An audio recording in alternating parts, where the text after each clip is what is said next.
하나님의 은혜가 오늘 이 귀한 안식일 시간에 우리와 풍성히 함께 하시기를 기원합니다. 오늘도 우리 목회부에 힘있고 감동적인 찬양으로 하나님께 영광을 돌리고 우리에게 또 은혜를 줌을 인하여 감사드립니다.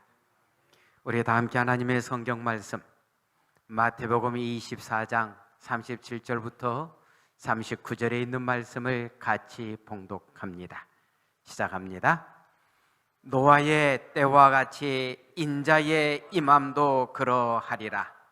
홍수전에 노아가 방주에 들어가던 날까지 사람들이 먹고 마시고 장가들고 시집가고 있으면서 홍수가 나서 저희를 다 멸하기까지 깨닫지 못하였으니 인자의 임함도 이와 같으리라. 아멘. 예수님께서 노아의 홍수 때와 또 마지막 예수님의 재림의 때의 상황을 같은 모습으로 묘사하고 계십니다. 노아의 그 당시의 상황을 잘 살피는 것은 오늘 우리에게 아주 중요합니다. 그래서 오늘 저는 노아라는 이 타이틀 속에서 그 당시에 있었던 모든 내용들을 같이 살피길 원합니다. 여러분, 이것은 화가가 그린 그림입니다. 이 그림을 보면서 무슨 생각이 듭니까? 노아를 통해서 이렇게 큰 방주를 만드셨고 그 다음에 방주로 지금 뭐가 들어가고 있습니까? 동물들이 들어가고 있습니다. 그러지요? 어떤 동물들은 2마리, 어떤 동물들은 7마리로서 이 화가가 지금 그려놨지요.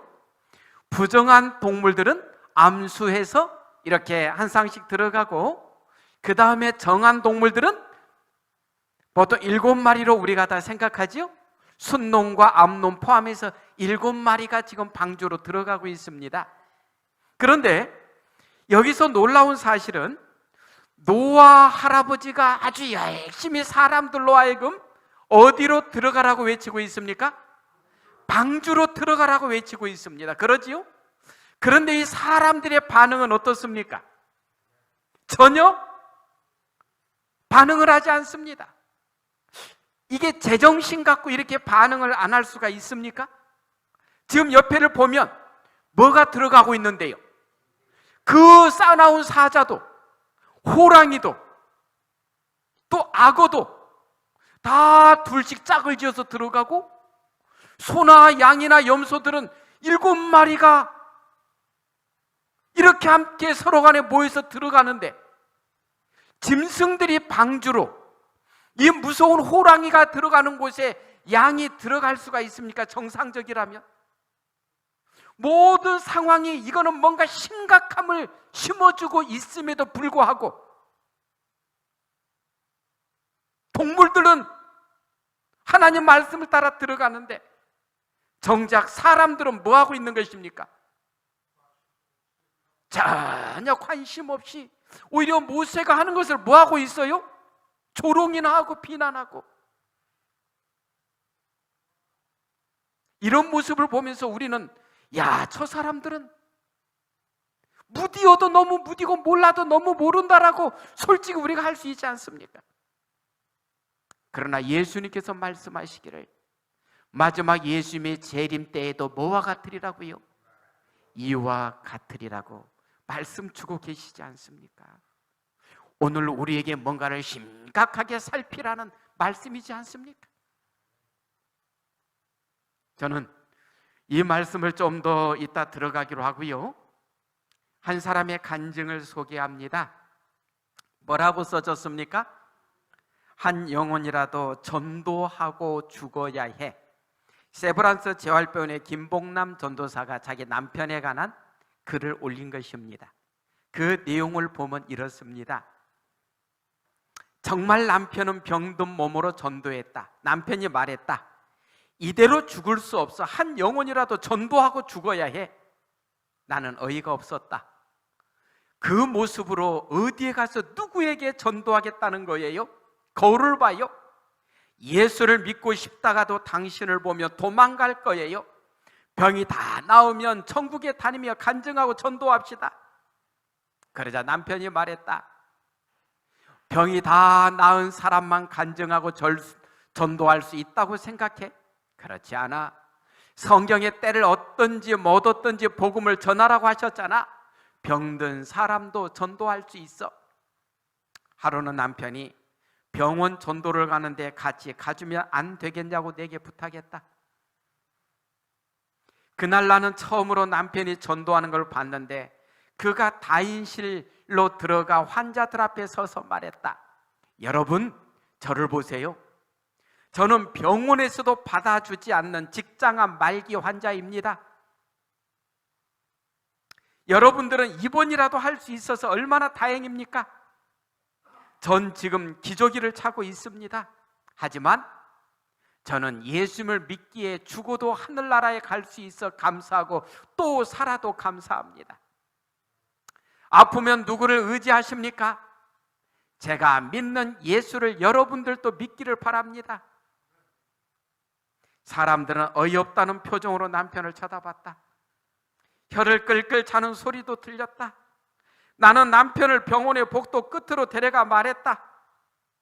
당신 지금까지 전도를 이런 식으로 한 거예요? 당신은 전도를 한 게 아니라 하나님의 영광을 가리고 돌아다니는 거라고요? 예수를 믿고 암에 걸린 게 자랑이에요? 전도가 그렇게 하고 싶으면 다 낫거든 해요. 남편이 말했다. 이 세상에서 가장 큰 힘은 진실함이야. 진심으로 사람들에게 복음을 전하고 싶은 간절한 마음만 있다면 내 모습 이대로 하나님께서 사용하실 거야. 그러니 다시 한번 가보자. 죽어가는 사람의 소원이다. 그래서 나는 마지못해 병원 전도에 끌려다녔다. 그런데 기적이 일어났다. 가련동에 있는 한 병원에 우리가 3번째로 방문했을 때 어떤 아저씨가 남편에게 말했다. 선생님, 또 오셨어요? 이제 그만 오십시오. 지금까지 예수를 믿으라고 많은 사람들이 얘기했지만 전 절대 안 믿었습니다. 예수를 믿고 병이 나았다고 해도, 부자가 됐다고 해도 안 믿었습니다. 그런데 선생님처럼 아프다고 말하면서 전도하는 사람은 처음 봤어요. 그렇게 정직하게 말할 수 있는 사람이 전하는 그 예수는 진짜인 것 같습니다. 어떻게 해야 제가 예수를 믿을 수 있는지 가르쳐 주십시오. 남편의 말이 맞았다. 세상에서 가장 큰 힘은 진실함이었다. 영혼을 구원하고 싶은 간절함만 있다면 우리의 모습이 어떠하든지 하나님께서 사용하신다. 그 후부터 나는 아무 말 없이 남편을 따라다녔다. 아이들도 전단지를 만들어 함께 다녔다. 1988년 우리 교회의 총동원 전도주일에 남편은 기저귀를 차고 비틀거리면서 새신자 46명을 데리고 왔다. 남편은 비록 짧은 생을 살았지만 마지막 순간까지 한 영혼이라도 더 전도하기 위해 안간힘을 쓰다가 떠났다. 하나님께서는 그 믿음을 귀히 여기셔서 그가 떠난 지 26년 넘게 내가 전 세계를 다니면서 그의 믿음을 자랑하게끔 갚아주셨다. 이러한 상황을 우리가 어떻게 이해하면 좋겠습니까? 이 사람이 너무 극성입니까? 아니면 열심입니까? 열심입니까? 극성입니까? 열심히로 봐집니까? 우리라면 이런 상황에서 어떻게 했을 것 같습니까? 지금 우리는 어떠한 마음으로 살아가며 우리의 신앙을 더 성숙시키며 또 많은 사람을 주님께로 인도하기 위해서 어떠한 모습의 생을 살아가고 있습니까? 참으로 생각하게 하는 내용입니다. 아마 노아 할아버지의 심정이 이랬을 것 같습니다. 본문으로 돌아갑니다. 노아의 때와 같이 인자의 임함도 그러하리라.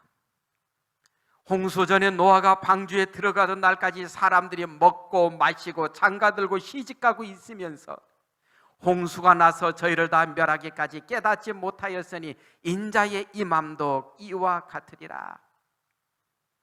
노아의 때와 같이 인자의 임함도 이와 같으리라는 말씀이 굉장히 무겁게 와서 우리의 마음에 닿습니다. 왜 그렇습니까? 사람들이 먹고 마시고 장가가고 시집가고 있으면서 홍수가 나서 저희를 다 멸하기까지 깨닫지 못하였다라고 기록하고 있습니다. 먹고 마시고 시집가고 장가가고 이게 잘못된 것입니까? 우리도 지금 먹고 마시고 시집가고 장가가고 있지 않습니까? 그렇다면 뭐가 잘못입니까? 오늘 우리도 이렇게 살고 있는데 이들이 뭐가 잘못이냐는 것입니다. 중요한 건 이들의 마음속에 하나님께서 계셨냐는 것입니다. 노아 홍수 당시에 그들이 마음으로부터 하나님을 깊이 모시고 하나님을 섬기면서 하나님의 사랑 속에서 먹고 마시고 장가가고 시집갔다면 그게 뭐가 문제겠습니까? 가장 큰 문제는 그들의 마음속에 하나님께서 계시지 않았다는 사실입니다. 그들의 삶 속에 하나님이 없으셨다는 사실입니다. 그게 가장 큰 문제였다는 것입니다. 예수님께서 임하실 때에도 마음속에 예수 그리스도가 살아계시는 사람은 성령 하나님께서 그의 삶을 이끌어가는 사람은 문제가 전혀 될 거 없습니다. 가장 심각한 것은 그들의 마음속에 예수 그리스도가 살아계시냐는 것입니다. 그들의 삶 속에 성령 하나님의 역사하심이 함께 하시고 성령 하나님의 그 열매가, 성령의 열매가 맺혀가고 있냐는 사실입니다. 그리고 예수님께서 재림하실 때 예수님을 맞을 준비가 되어 있느냐는 이 사실에 의해서 노아 홍수 때에 노아의 그 8가족과 같은 무리들이 있을 것이고 그 외에 아무리 외쳐도 반응하지 않았던 그들과 같은 사람이 있을 거라는 사실입니다. 오늘 우리는 노아 시대의 상황을 좀 더 깊이 살펴야 될 이유가 있습니다. 왜 그렇습니까? 그들이 왜 구원받지 못했나를 우리가 좀 더 깊이 알아야 되기 때문에 그렇습니다. 노아 시대 사람들의 능력이 한 가지 질문합니다. 오늘 우리의 능력이 노아 시대 사람들보다 더 능력이 탁월하다고 느끼십니까? 더 약하다고 느끼십니까? 한번 속으로 답변해 보시기 바랍니다. 노아 시대 사람들보다 지금으로부터 노아는 창조되고 약 1600여 년이 흘러서 노아 홍수가 나니까요.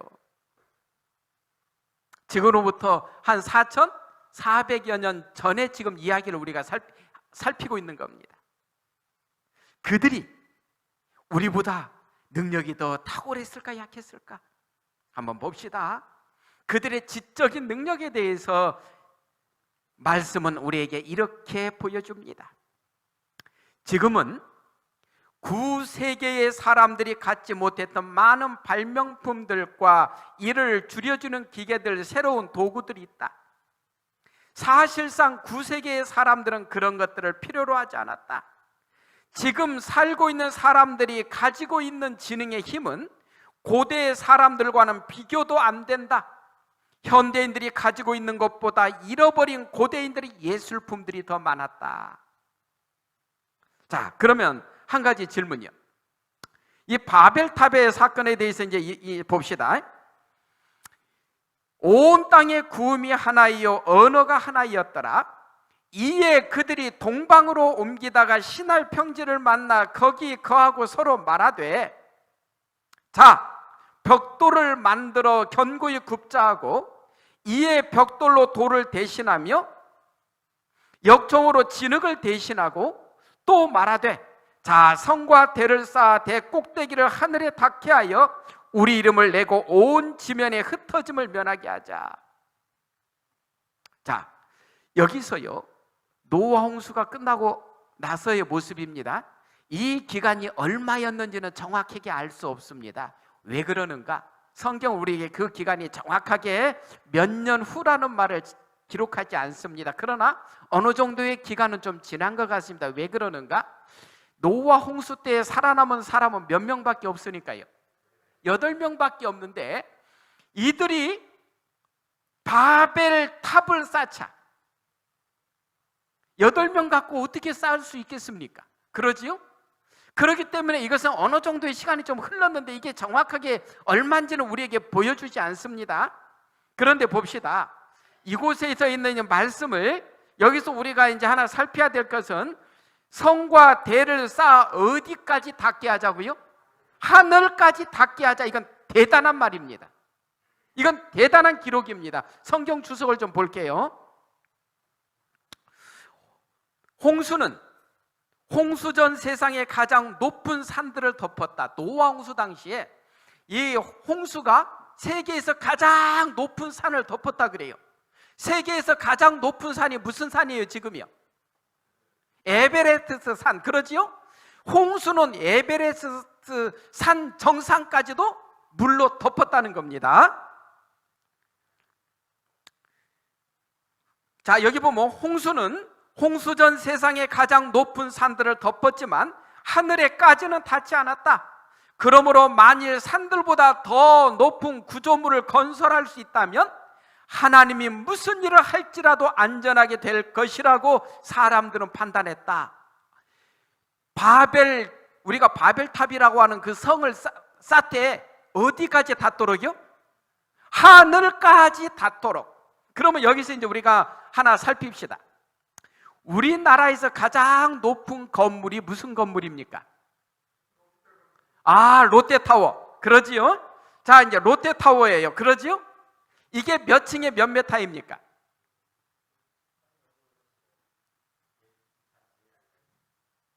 몇 층에 몇 메타예요? 예, 123층에 555m 높이입니다. 오늘 우리나라가 최첨단 과학을 다 동원해서 최고로 높이 만든 건물입니다. 이 롯데타워가 세계에서 5번째 높은 빌딩에 속합니다. 그러면 이제 이것이 지금 중요한 게 아니고 노아 홍수 때 가장 높은 산 너머까지도 뭐가요? 물이 뒤덮였어요. 그러니까 그 당시 사람들이 그 산보다 더 높이 건물을 짓겠다라고 생각했습니다. 자, 그러면 오늘날 세계에서 가장 높은 산이 에베레스트 산인데 몇 메타입니까? 이게 에베레스트 지금 산인데, 자, 거기 봅시다. 에베레스트 산 높이가 몇 메타예요?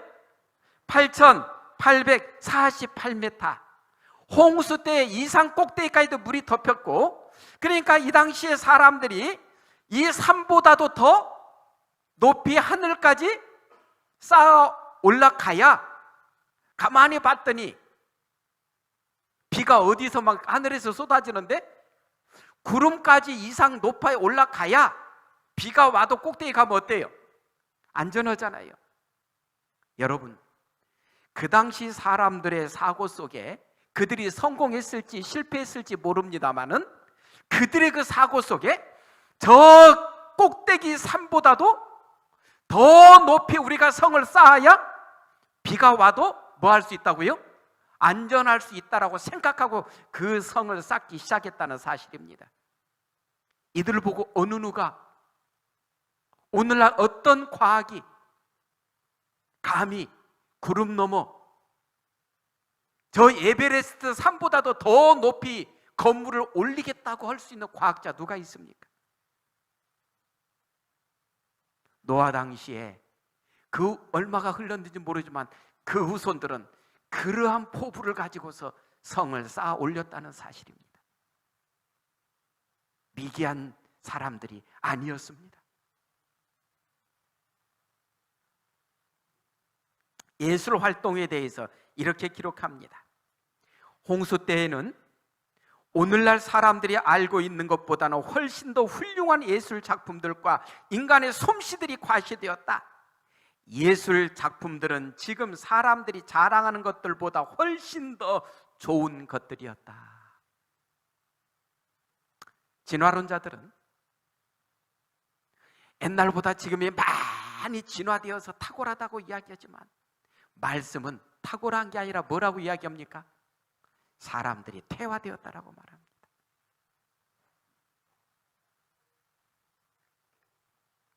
이러한 때에 하나님께서 이제 노아를 부르시는데 이 당시 이제 노아 시대 사람들의 도덕적 상태를 먼저 좀 살핍니다.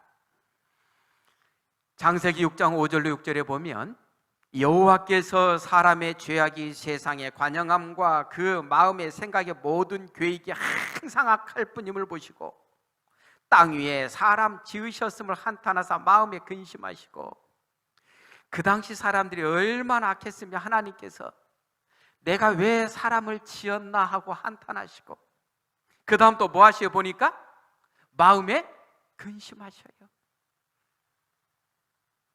이들에 대해서 좀 더 살피면 이렇습니다. 때에 온 땅이 하나님 앞에 폐괴하여 강포가 땅에 충만한지라. 하나님이 보신즉 땅이 폐괴하였으니 이는 땅에서 모든 혈육 있는 자의 행위가 폐괴함이었더라. 여러분, 여기서 온 땅이 하나님 앞에 폐괴했다 했는데 온 땅이라는 말은 무슨 뜻이에요? 이것은 당시 지상에 거주하고 있는 모든 사람을 뜻하는 은유적 표현입니다. 그러면 폐괴하다는 뜻은 뭐예요? 폐괴하다. 그 내용을 들어가 보니까 이래요. 하나님의 창조 원리가 인간의 범죄로 인하여 적극적으로 어그러지게 되었다는 거예요. 폐괴했다는 건 완전히 어그러졌다는 거예요. 그러면서 또 강포가 땅에 충만했다. 강포라는 게 뭐예요? 봤더니 아주 포악하고 흉악한 범죄예요.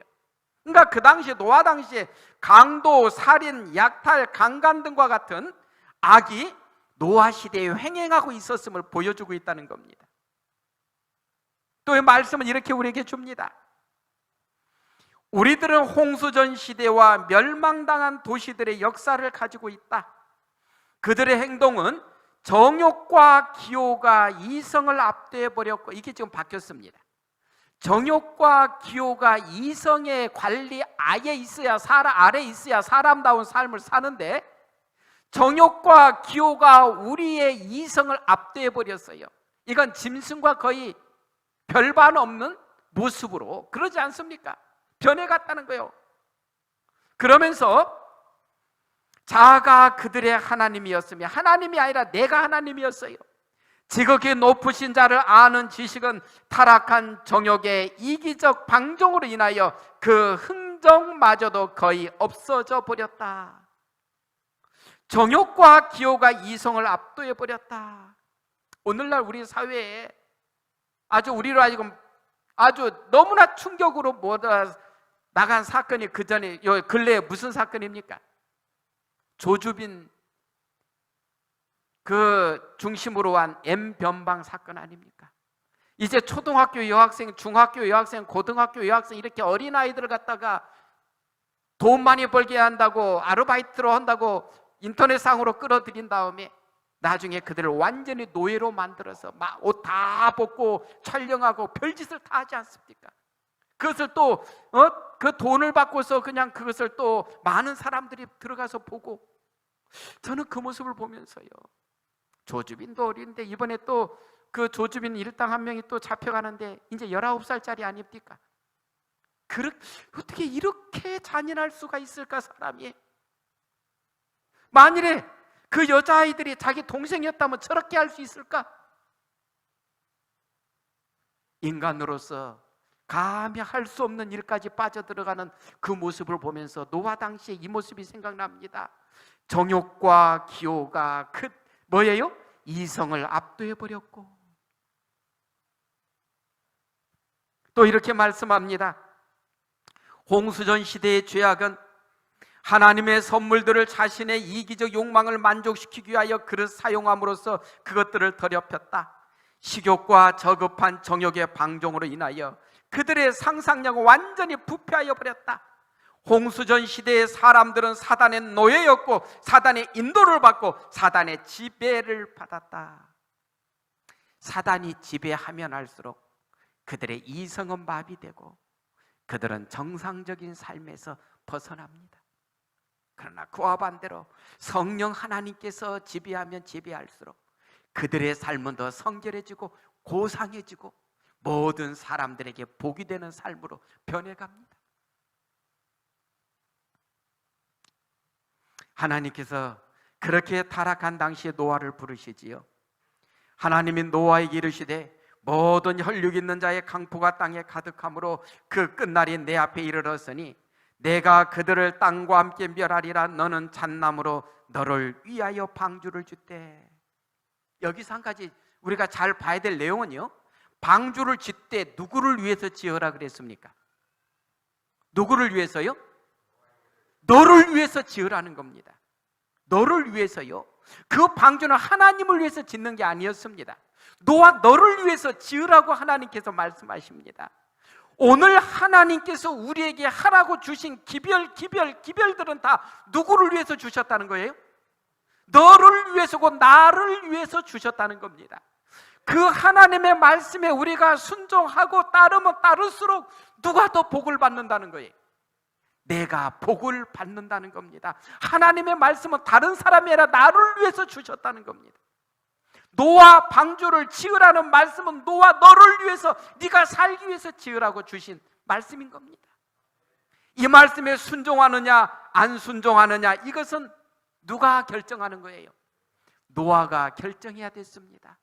오늘 하나님께서 우리에게 말씀을 주시고 이렇게 너를 위해서 해라, 그 기별을 따르는 사람은 그 말씀 속에서 내가 복을 받고 구원을 받고요, 오늘날도 그것을 거절하는 사람은 노아 당시의 사람들처럼 된다는 겁니다.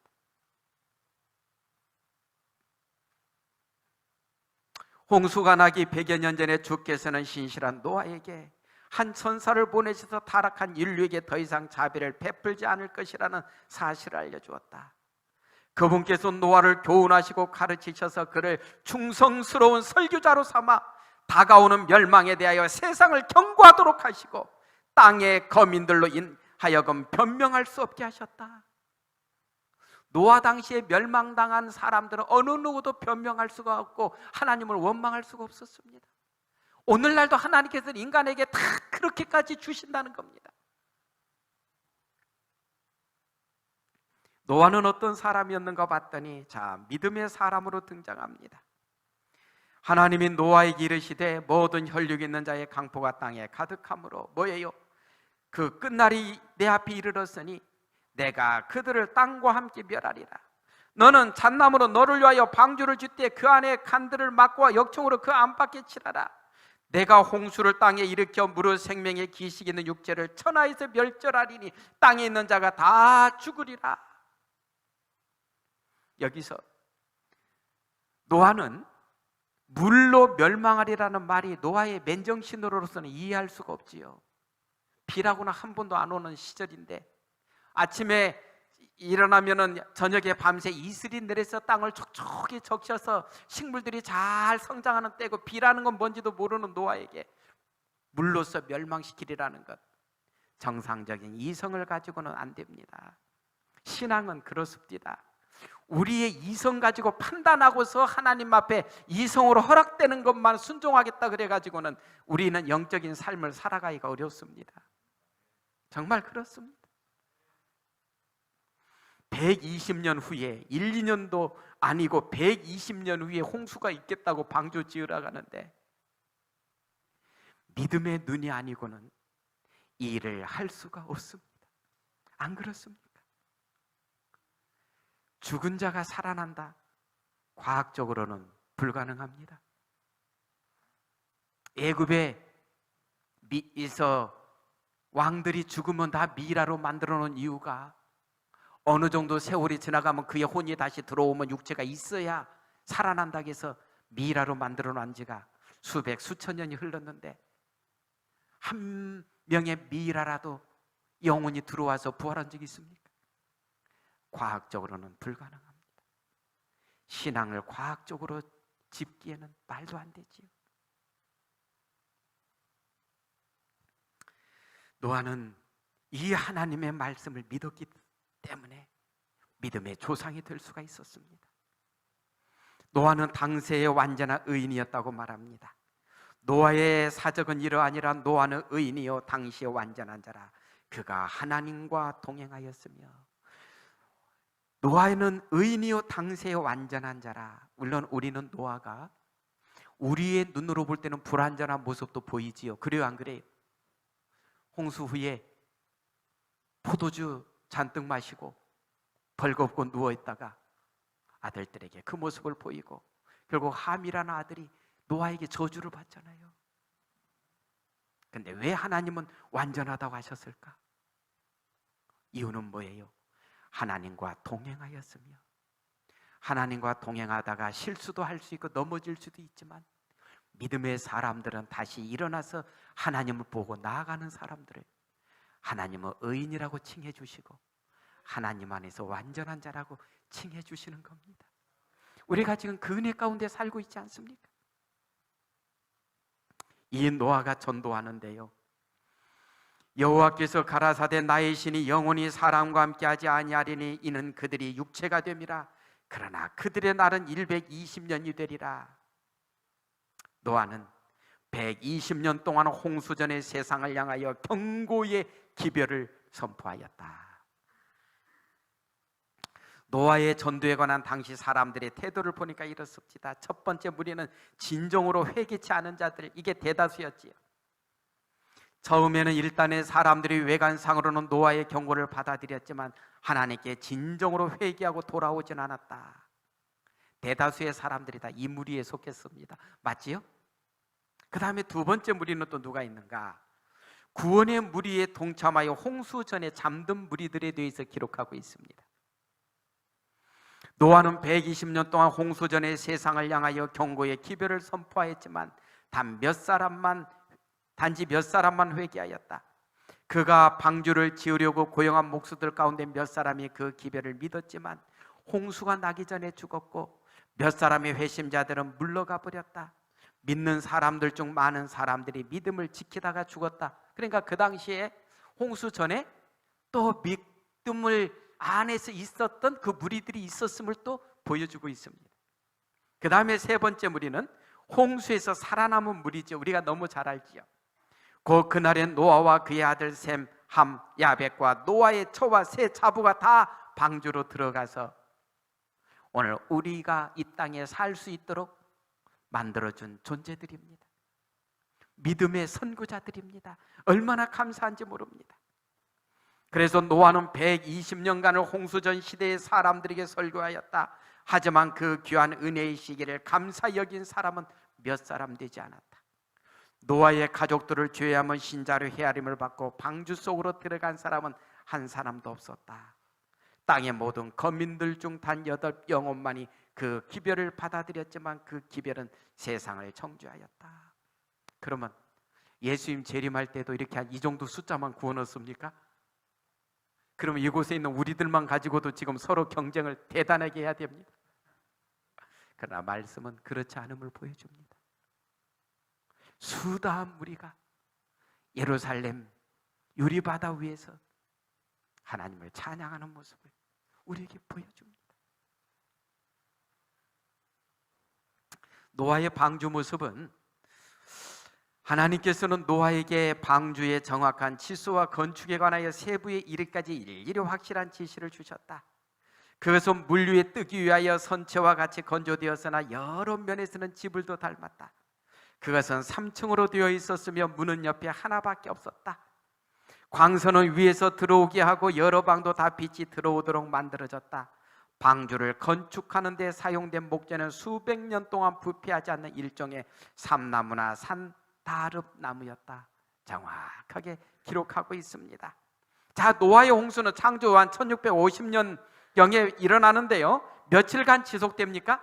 40주야를 40일을 밤낮으로 비도 내리고 땅에서 물이 샘솟듯 쏟아져 나오지요. 그러면 노아 홍수 전의 자연의 모습을 보니까 이렇게 설명해요. 지금까지 비가 내린 적은 결코 없었으며 땅은 안개나 이슬로 물 공급을 받았다. 굉장히 평온한 땅이었지요. 노아의 방주에 들어간 짐승들은 우리가 잘 알다시피 어때요? 부정한 짐승들은 2마리, 정결한 짐승들은 7마리가 이렇게 어때요? 방주로 들어가죠. 한 가지 질문이요. 왜 하나님께서는 부정한 동물은 2마리인데 정결한 짐승은 7마리예요? 더러우니. 한 가지 질문이요. 개는 부정한 동물이요, 정결한 동물이요? 개는요? 에? 정결한 동물은 먹어도 되는 동물이고 부정한 동물은 먹으면 안 되는 동물이요. 개는 부정한 동물이요, 정결한 동물이요? 근데 왜 집에서 데리고 키워요? 제가 보니까 이제 그 차원보다도 뭐예요? 정결한 짐승은 노아 홍수에 하나님께서 음식으로 사람들에게 제공하기 시작합니다. 맞지요? 그리고 또 노아가 방주에서 나오자마자 정결한 양이나 이들은 잡아서 먼저 하나님께 제사를 드립니다.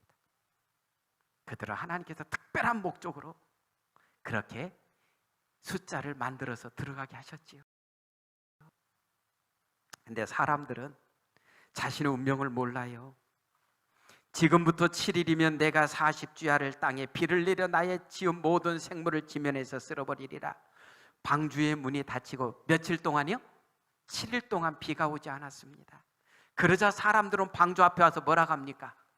얼마나 방주에 들어간 사람들을 비난하고 조롱했는지 모릅니다.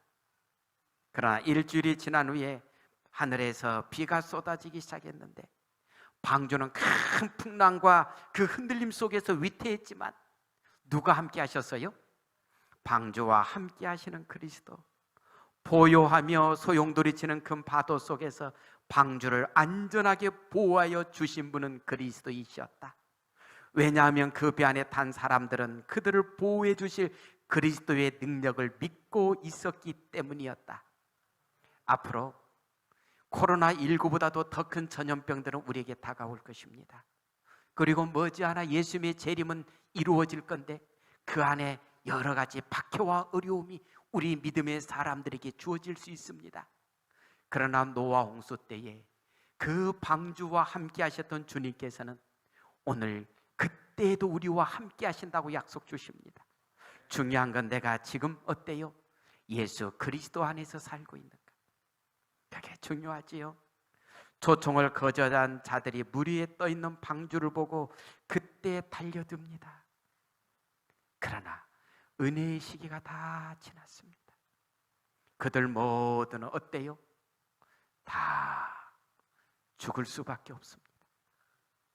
그들의 인생은 그때 그걸로 끝이 날 수밖에 없었습니다. 오늘 우리가 살고 있는 이때에도 어느 때예요? 은혜의 시기지요. 하나님께서는 노아와 언약을 세우십니다. 뭐예요? 다시는 뭘로 멸하지 않겠다고요? 물로 멸하지 않겠다고요. 그래서 무지개를 주셨습니다. 오늘날 무지개는 주로 비가 오고 나면 주로 무지개가 자주 나타나지요. 이건 뭐예요? 내가 너희를 더 이상 물로 멸망하지 않는다는 하나님의 약속을 우리에게 보여주고 계시는 겁니다. 근데 여기서 한 가지 잠깐 짚을 것은요, 노아 홍수에 추가된 먹을 것들이 뭐예요? 물을 산 동물은 너희의 식물이 될지라 채소같이 내가 이것을 다 너희에게 주노라.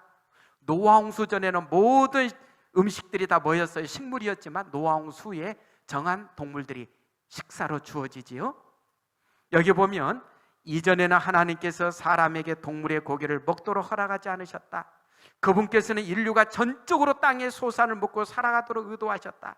그러나 모든 푸른 것이 죽어버렸으므로 그분께서는 방주 안에 보존되었던 정결한 동물의 고기를 먹도록 허락하셨다. 근데 이 결과로 어떻던가요? 홍수전에 사람들은 900살, 800살이 보통인데 나중에 어때요? 수명이 급격히 줄어들기 시작하지요. 급격히 줄어듭니다. 그리고 노아 홍수 350년 후에 태어난 아브라함은 175세 삽니다. 그것도 굉장히 그 당시에 장수한 나이입니다. 인간들은 여지없지요. 그래서 이 노아 홍수하면 또 이것을 우리가 부인할 수가 없지요. 우리 같이 한번 읽을까요? 시작합니다. 고기는 언제나 최선의 식물은 되지 못하였다. 그러나 오늘날의 육식은 이중으로 못마땅하다. 왜냐하면 동물의 질병이 너무도 급속히 증가하고 있기 때문이다. 육식을 하는 사람들은 그들이 먹는 것이 어떤 것인지 별로 알지 못한다. 오늘 우리가 별로 알지 못하고 닭 잡아먹고 소 잡아먹고 한다는 거예요. 또 이렇게 말씀합니다. 만일 그들이 그 동물이 살아있을 때에 보았더라면, 그리고 자기들이 먹는 고기의 성질을 안다면 그들은 몸서리를 치며 돌아설 것이다. 사람들은 질병균과 암균이 가득 찬 고기를 항상 먹고 있다. 혈액, 암, 그 밖에 치명적인 질병들이 이렇게 하여 전염된다. 생각하게 하는 말씀입니다. 자, 이제 말씀을 줄이면서 노아가 우리에게 주는 교훈은 뭔가? 첫째, 어떤 사람이 되라고요? 믿음의 사람이 되라는 겁니다. 하나님께서 말씀하신 것이 내 이성으로는 맞지 않을지 모르지만 하나님께서 말씀하시면 뭐 하라는 거예요? 그 말씀을 믿고 순종하는 사람이 되라는 겁니다. 두 번째는 뭔가? 재림이 어느 때와 같다고요? 노아의 홍수와 같으리라. 노아의 때와 같이 인자의 임함도 그러하리라. 그러면서 이렇게 또 말씀합니다. 여호와의 율법에 대한 거의 보편적인 무시 때문에 세상은 소돔과 고모라 도성의 모습으로 신속히 변해가고 있다. 홍수전에 그랬던 것처럼 강포가 땅을 채우고 있다. 도박과 절도가 보편적인 악으로 되어가고 있다. 취하게 하는 음료의 사용이 증가 추세에 있다. 실존하는 범죄의 100분의 1도 세상에 알려지고 있지 않다. 인간의 사악함은 그 한도에 거의 도달하였다.